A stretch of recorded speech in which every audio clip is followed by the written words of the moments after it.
Moi, le gars, tu as une des Starling. Et ça là, tu.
Bonjour Banakini, bonjour Banabraza.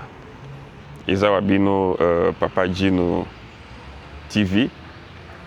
Na lisusu na ba information pona ko pesa bino makambo ezoleka. Tozali wapi, tozali boye na este ya Congo. Pati o Munguna Kanga. Tozali boye na Kavumu. Bitumba makasi ebundamaki kuna ya kosakana te. Ce qui s'est passé, c'est quoi? Attaque ba wazalendo et Salami, ba rebelle, ba FARDC na wazalendo ba attaquer ba rebelle ezaki pris par surprise. Bango de ba bandaki na attaque. Et puis ba kutani sikoyo na résistance, ya ba FARDC ba attaquer bango ti ozana ya Kavumu. Bakangi ba rebelle, bakangi ba matériel, na yebisi bino ke ezalaki somo. Mais problème nous c'est uti wapi. Problème nous c'est uti que la plupart ya bato ne bozomo na bango wana, ils ne veulent pas, n'est-ce pas, respecter l'accord ba signé à Washington. Ils ne respectent rien. Donc pour na bango bazali komona ke voilà ba congolais bazalongo bazoba, même si vous faites quelque chose ils s'en foutent. Mais ce n'est pas comme ça. Ce n'est pas comme ça. Le Congolais a zobate. Congolais a zobate, Congolais a kala. Congolais a mikolo a zo résister. Congolais a mikolo a lingia za la muumba mutute. Parce que vous devez savoir que la guerre là a pour ezana biti moka liboso un piège à ba ressources na biso. Deuxième but où ezana guerre wana ezali eke ba comme sabiso ba umbu. Troisième but nango ezali sous ce que tous la source na mo à dire te na est ya Congo. Ça veut dire on ne peut plus rien dire sur notre pays, sur la partie là. Quand vous voulez, on vous dit non, voilà, la cause profonde, oh, il y a des rebelles. Non, il y a une seule chose. Vous devez vous soumettre. Le même Makambo et Salami na katana. Ça veut dire Mikolo dans na étape moko banguna bazolinga bafungwama. Ça veut dire la guerre est généralisée. Parce que non, les rebelles vont généraliser la guerre. Yango déjà parce qu'ils vont généraliser yango. Ils veulent généraliser zongi si guerre fraîche. Ils n'écoutent plus personne, ils n'écouteront plus personne. Babylone a États-Unis, on a beaucoup de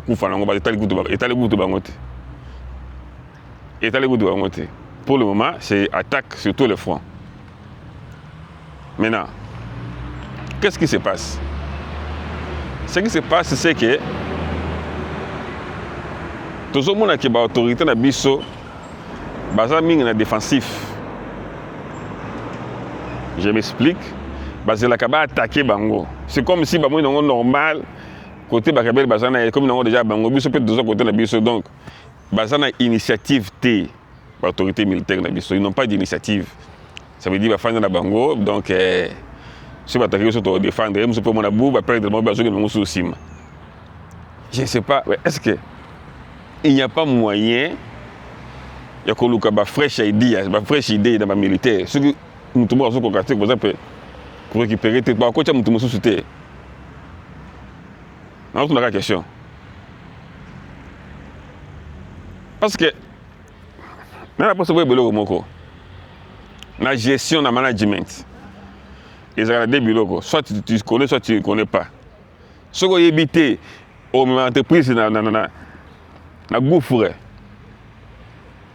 Parce que le management te, le gestion te. Ça serait difficile au long de l'entreprise dans une crise. Parce que tu ne connais pas ce que tu fais. Maintenant, l'autorité militaire Nabiso, ils ne savent pas ce qu'ils font, ils n'ont pas d'initiative. Parce que dans le monde, en tout cas, il n'y a pas de attaque à grande envergure. Pour récupérer une grande partie de ça, c'est mon exact. Alors, vous avez une négociation. Et puis, vous avez le brassage de mixage. Parce que nous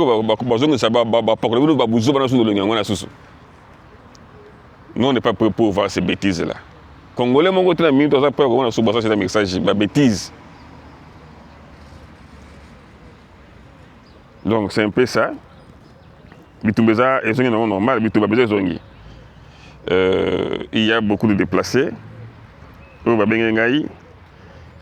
belle ligne, ne sont pas protégés, ils ont faim. Donc ça me fait aussi mal. Parce que je n'ai pas aussi les moyens pour soutenir Bango. Dans l'autorité, vous devez faire quelque chose. Vraiment, vous devez faire quelque chose. Sinon, c'est difficile. C'est difficile pour la population de Bissau. Mais dans ce cas, il y a des soldats qui quand même des matériels des alités, des drones, il y a un mongona zanango, il y a un peu makasi que les drones na biso. Est-ce que les drones ça coûte vraiment cher? Parce que la guerre mikolo, c'est une guerre, c'est une guerre assez compliquée, c'est ça pour les drones. Est-ce qu'il n'y a pas moyen de faire la formation de drones, pour utiliser les drones efficacement? Par exemple, quelque chose comme ça. Parce que ce que nous remarquons, c'est qu'on est à court d'idées. On est toujours à court d'idées. Ce qui n'est pas bien dans une guerre, c'est à court d'idées parce que vous allez subir. Donc, merci quand même dans tout ce que je vais vous dire là. Et que nous voulons et que tout le monde va être capable de changer donne sur le terrain. Parce qu'il y a des gens qui peuvent changer la donne sur le terrain. Parce que c'est toujours la répétition de il y a même Makambo, perdre ou attaquer, ou Kangi Minduki. On ne peut pas gagner une guerre comme ça. On ne peut pas gagner une guerre comme ça. On ne gagne pas une guerre dans des aventures pareilles. Vous voyez? On ne peut pas gagner une guerre dans des aventures pareilles. Mais je suis merci de ma voisine de la Bissau. Merci de ma faire des pour les forts aux autres. Ils ont des bateaux, il fallait avoir des décisions, des initiatives, il y a ma casse sur ma camboana. Donc, Nazako Senga, Nabatu Oyo, ministère de la Défense, général du corps d'armée. Si vous avez une idée, il faut soit un spécialiste. Si vous avez engagé un spécialiste, vous pouvez engager des spécialistes pour payer engager stratégie.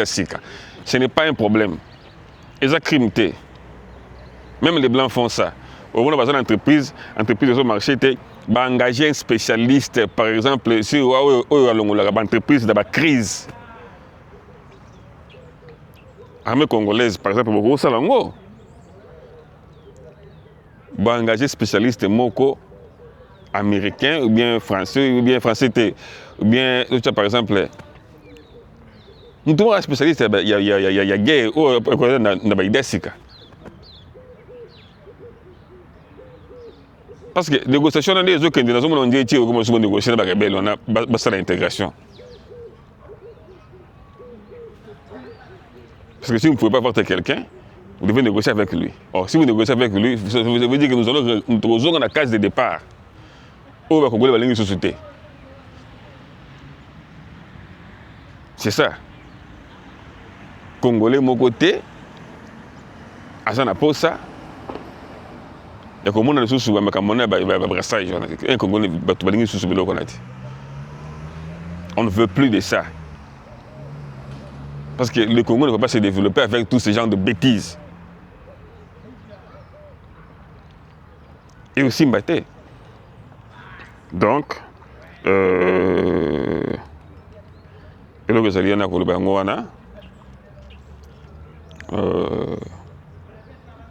tout ça sérieux na biso, tout ça sérieux. Na makambo na biso bitumba, tout ça sérieux.